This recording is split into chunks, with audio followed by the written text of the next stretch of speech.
Sir अब वो भी नई पीढ़ी जो है वो जैसे वो मीडिया का जो दौर है, सोशल मीडिया है, हाँ, चैनल्स हैं, यूट्यूबर हैं, अखबार है, सब कुछ मतलब कि कोई भी घटना अगर बड़ी घटती है तो तुरंत पता चल जाता है कि हाँ, यहाँ पे कोई बड़ा हुआ है और वहाँ से खबर उठती है हाँ, और ये सारे लोग सजा उसको वाली कवर घटना करने लगते फौरन पता चल गई और वो हैं। मुझे हाँ, खुद भी 24 घंटे हाँ, बाद पता लेकिन चली। लेकिन उस समय का जो सर माने माहौल था, जो समय था और जो सुविधाएँ थीं, तो उसमें 1-1 2-2 दिन लग जाते थे छपने में।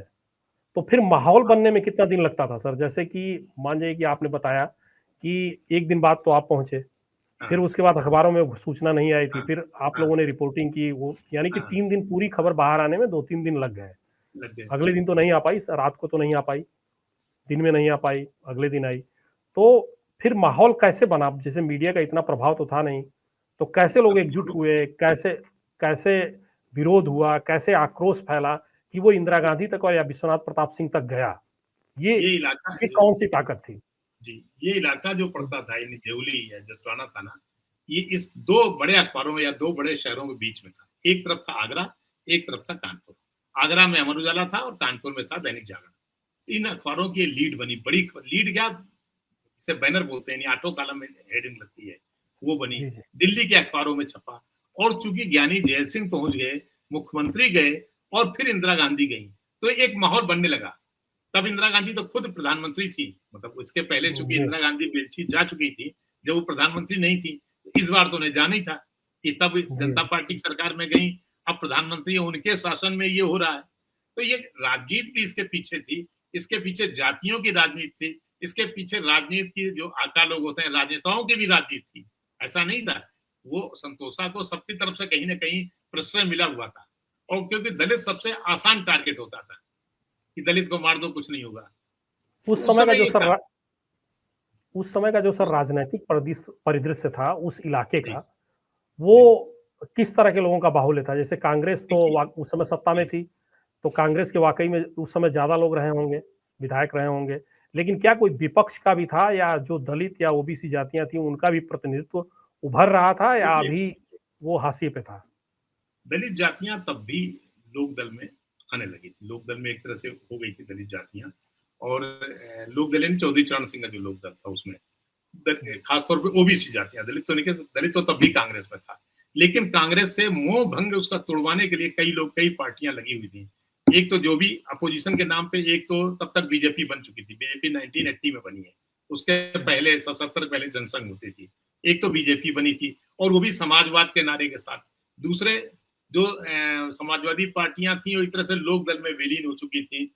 इस तरह की जनता पार्टी के कुछ घटक थे, लेकिन मुख्य पार्टी जो उत्तर प्रदेश में थी, जो विपक्ष की राजनीति कर सकती थी, वो चौधरी चरण सिंह की लोकदल थी।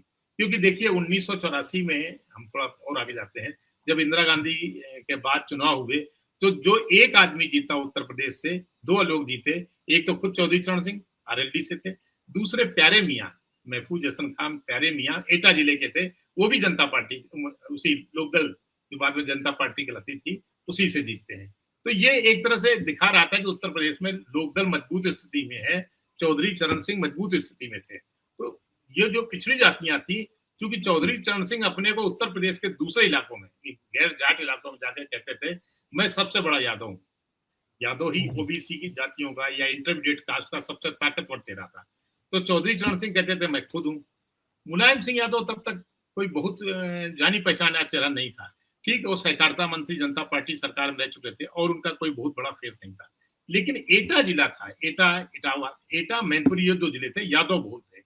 यादव जातियाँ यहाँ थी और बड़ी ताकतवर होने लगी थी। 2-3 जी, बातें थी क्योंकि यहाँ के यादव दूध बेचने के अलावा कृषि का काम भी करते थे, किसानी में भी आगे थे, पढ़ाई-लिखाई में भी आगे थे। उनका सबसे बड़ा कॉलेज हुआ करता था शिकोहाबाद में, बाद में उसका नाम आदर्श कृष्ण कॉलेज किया गया, उसका पहला नाम अहिर कॉलेज था। यानी एक तरह से अच्छा, जो ये जातियाँ हैं ना ताकतवर हो रही थी, खास तौर पे जो इस इलाका एटा और एटा, मैनपुरी, इटावा में यादव जातियाँ और जो गंगा किनारे का इलाका था, यानी जो फर्रुखाबाद से जा रहा था, एटा, मैनपुरी या फर्रुखाबाद तरफ, वहाँ लोध जातियाँ भी, वो भी इंटरमीडिएट कास्ट थी। एक तरह से खचियर जातियाँ थी, ये ताकतवर हो रही थी। कानपुर से फिर कुर्मियों की ब्रिड शुरू होती थी। तो एक तो ये जातियाँ थी, दूसरी पिछड़ी, जिनको सवर्ण जातियाँ बिल्कुल दुत्कार कर बात करती थी। मल्लाह हो गया, मल्लाह जातियों के पास एक तो मछली पालन था, नावें थी, साथ साथ वो एक तरह से मतलब जो नौका परिवहन था उसके मालिक थे, मछली थी ही उनके पास, तो वो भी काफी ताकतवर जात थी। नाई थे, ये भी बड़ी चतुर जात थी। तो मल्लाह, नाई ये सब जातियां, जैसे विक्रम मल्लाह मल्लाह जात का था और फूलन देवी भी मल्लाह जात की थी, केवट जात की थी। तो ये भी उभरती हुई जातियां थी, ऐसा नहीं है। तो बस इनके पास एक रॉबिन हुड की कमी थी, एक बाहुबली नेता कमी थी। ये घर से रहे हों, लटूरी सिंह रहे हों, मुलायम सिंह रहे हों या विक्रम मल्लाह उनका एक डकैत उभर के आ